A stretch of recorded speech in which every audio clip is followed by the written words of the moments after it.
नमस्ते। आप सभी से अनुरोध है कि कृपया हमारे चैनल को सब्सक्राइब करें, हमारे वीडियो को लाइक अवश्य करें और वीडियो को बाद में शेयर भी करें। आपको याद भी दिला दें कि इस समय हमारा जो मर्चेंडाइज़ स्टोर है, आपना, वो आपके लिए बटेंगे तो कटेंगे थीम पर बहुत सारी वस्तुएँ, विशेषकर क्लोथिंग, विंटर क्लोथिंग और सूवेनिर इत्यादि उपलब्ध करा रहा है। आप हमारे डिस्क्रिप्शन में जाके वहाँ पे लिंक पे क्लिक करके वहाँ जा सकते हैं और अपनी पसंद की वस्तुएँ ले सकते हैं। कल चुनाव के परिणाम आ गए और अब चुनाव के परिणामों के परिणाम भी दिखने लगे हैं। जी हाँ। और चुनाव के परिणामों के परिणाम के बारे में वैसे तो कल मोदी जी ने जब अपना भाषण दिया था तो वो काफ़ी कुछ स्पष्ट कर दिया था, संकेत भी दे दिया था।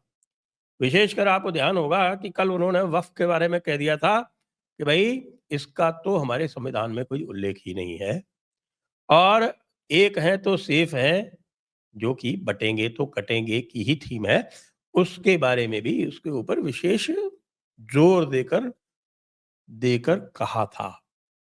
तो उन्होंने परिणामों के बाद क्या परिणाम होने वाले हैं इसके बारे में संकेत दिया था केवल कल। लेकिन आज जो है वो स्पष्ट परिणाम दिख रहे हैं। अब 2 बातें हुई हैं, विशेष जो है वो इलेक्शन के परिणामों के परिणाम के ऊपर संकेत दे रही हैं। सबसे पहले तो आप ये देखिए कि आज जो पार्लियामेंट की बिज़नेस की जो लिस्ट निकली है और जो बिल्स की लिस्ट आई है, उसमें वक्फ अमेंडमेंट बिल सम्मिलित है। अर्थात यह बिल्कुल निश्चित हो गया है कि इस पार्लियामेंट्री सेशन में वक्फ बिल जाएगा और वक्फ बिल पास होगा।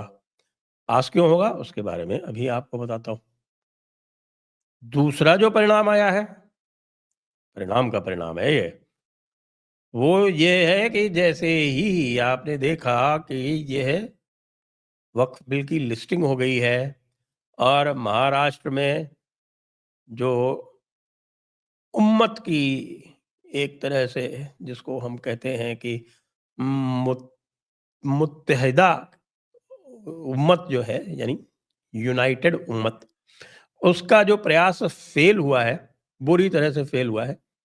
उसके बाद आज संभल में उसका भी नतीजा आ गया। यानी कि संभल में जब हरिहर मंदिर जिसको हिंदू पक्ष क्लेम कर रहा है और जो संभल की जामा मस्जिद है, जिसके बारे में ये बताया जाता है कि जो बाबर ने 3 मस्जिदें भारत में निर्मित की थी, उसमें से पहली मस्जिद उसने पानीपत में निर्मित की थी और पानीपत के जहाँ का युद्ध लड़ा था उसने, आपको ध्यान होगा 1526 का युद्ध जो था, वो बाबर और हेमचंद्र विक्रमादित्य के बीच में हुआ था। तो वहाँ जीतने के बाद उसने वहाँ एक मस्जिद का निर्माण किया। दूसरी मस्जिद उसने हरिहर मंदिर संभल में निर्माण करवाई थी क्योंकि हरिहर मंदिर संभल में यह बताया जाता है कि जो 10वें अवतार हैं भगवान विष्णु के, कल्की महाराज, वो यहाँ जन्म लेंगे। तो यहाँ पर साहब उसने हरिहर मंदिर को तुड़वा के यहाँ पे बनाई और तीसरी अयोध्या वाली आपको पता ही है। अब हम उल्टे सीक्वेंस में चल रहे हैं। तो सबसे पहले हमने अयोध्या वाली जो बाबरी मस्जिद है उसको डिमोलिश करके और उसका इंतज़ाम कर दिया और अब वहाँ पर भव्य राम मंदिर विराजमान है। दूसरा जो है, उल्टा जब चलते हैं तो दूसरा कल्की मंदिर आता है, तो अब कल्की मंदिर का कार्यक्रम हो रहा है। विष्णु जैन जी ने वहाँ पर याचिका लगाई है और विष्णु जैन जी की याचिका के बाद में सर्वे का आदेश हुआ था। सर्वे पहले दिन पूरा हो गया था। आज फिर से सर्वे टीम जब गई तब पथराव किया गया, पुलिस के ऊपर पथराव किया गया, कार में आग लगाई गई। यानी कि वही वाला हिसाब-किताब जो पहले हुआ करता था स्वतंत्रता के, यानी दंगे। आपको पता है वो पूरा का पूरा सीक्वेंस जिसमें पहले जो है वो कुछ उल्टी-पुल्टी डिमांड की जाएँगी, पहले क्लेम की जाएँगी, पहले कुछ फालतू की क्लेम की, ये हमारा है, ये ऐसा है, जैसे आजकल किया जाता है ना कि मज़ारें बना दी वहाँ पे और कह दिया कि नहीं ये हमारी ज़मीन है। किसी को भी कह दिया कि ये वक़्फ़ है, वो क्लेम हो गई उनकी वो। तो इस प्रकार की पहले अब्सर्ड क्लेम्स करो, क्लेम्स करने के बाद में फिर तरह-तरह की डिमांड्स बनाओ जो बिल्कुल उल्टी-पुल्टी डिमांड्स हों। कैसी भी डिमांड हो सकती है, क्योंकि सोहरावर्दी जिन्होंने डायरेक्ट एक्शन डे किया था कलकत्ता में, उन्होंने पार्टीशन के बाद ये कहा था कि भई पार्टीशन जो है, ये हमारी कोई आखिरी डिमांड थोड़ी है। पार्टीशन हमारी लेटेस्ट डिमांड है। इसके बाद और भी डिमांड आएँगी।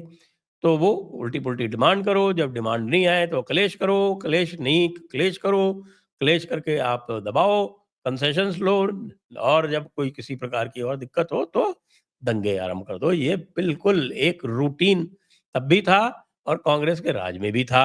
अभी भी उसी का प्रयास आप जो देख रहे हैं, वो आप संभल में देख रहे हैं। क्या है? तौकीर रज़ा कह रहे हैं कि हमारा नौजवान जो है वो सड़कों पर आ जाएगा। अरे आना सड़कों पे, तौकीर तू खुद भी आए, खाली नौजवान क्यों आएगा? तो ये आप ये समझ लीजिए कि ये सीधा-सीधा जो वक्फ बिल आज लिस्ट हुआ है, और वक्फ बिल भी क्यों लिस्ट हुआ है, ये भी मैं आपको बता दूँ। यदि महाराष्ट्र का चुनाव भारतीय जनता पार्टी नहीं जीती होती, तो मैं आपको ये बता रहा हूँ कि संभवतः यह बिल लिस्ट नहीं हो पाता। क्यों नहीं हो पाता? क्योंकि उस समय जो सहयोगी दल हैं, जिनके ऊपर लगातार दबाव डाला जा रहा है, यहाँ तक कहा जा रहा है, यानी कि आपको ध्यान होगा कि वो अरशद मदनी, देवबंद का जो चीफ है, वो तो ये कह रहा था कि हम जाकर और घेराव करेंगे, प्रदर्शन करेंगे। कहाँ? आंध्र प्रदेश में। क्यों? क्योंकि आंध्र प्रदेश की जो सरकार है, उसी के भरोसे उसी के भरोसे केंद्र सरकार चल रही है। अब मामला थोड़ा-सा पलट गया है, क्योंकि अब जो एमवीए था, तो एमवीए के जो घटक दल हैं, उनके कुल मिलाकर 30 एमपीज़ बैठते हैं लोकसभा में, और उन 30 एमपीज़ में से कितने खिसकने वाले हैं, किसी को इस समय कोई अंदाज़ा नहीं है। क्योंकि महाराष्ट्र में उनका सफाया होने के बाद में, क्योंकि ऐसा बुरा सफाया कम ही होता है, और इतना बुरा सफाया होने के बाद में अब जो इक्वेशंस हैं वो बदल गई हैं। इक्वेशंस बदल इस हिसाब से गई है कि शरद पवार जी की जो स्थिति है वो बहुत ही नाजुक हो गई है पॉलिटिक्स में। जो उनके प्लान थे शरद पवार जी के कि वो सुप्रिया को एक बिल्कुल सेफ स्थिति में छोड़ के जाना चाहते थे, जिससे कि सुप्रिया, उनकी बेटी, उनकी कमान बाद में संभाल सके। उनका कोई बेटा नहीं है। भतीजों को जिनको उन्होंने प्रमोट किया था, वो भतीजे जो हैं वो चुनाव हार गए। योगेंद्र पवार को उन्होंने लड़ाया था अजीत पवार के सामने, वो 1 लाख से ऊपर से हार गए। दूसरे रोहित पवार जो उनके बहुत ख़ास हैं, वो भी चुनाव हार गए। तो अब ये पूरी संभावना है कि शरद पवार जी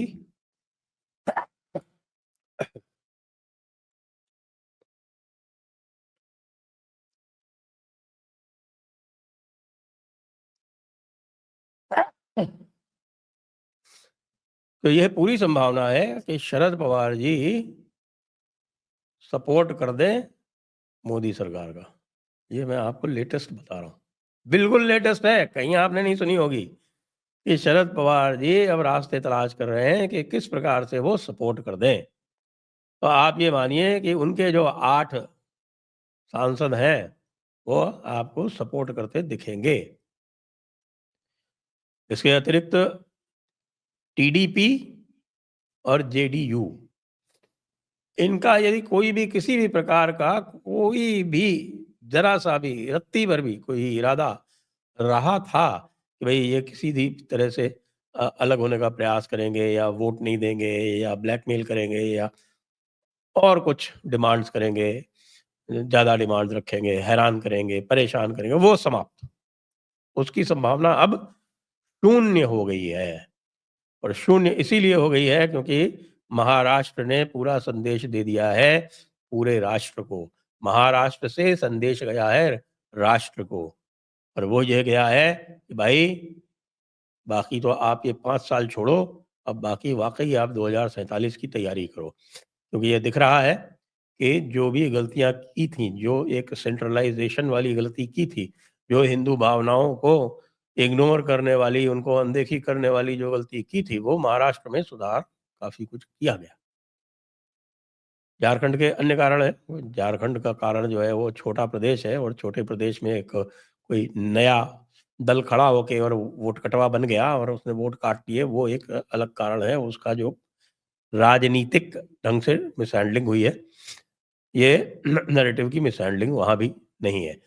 नैरेटिव की मिसहैंडलिंग जो हुई जो पहले हुई थी, वो नैरेटिव की मिसहैंडलिंग हुई थी 2024 के लोकसभा चुनाव में।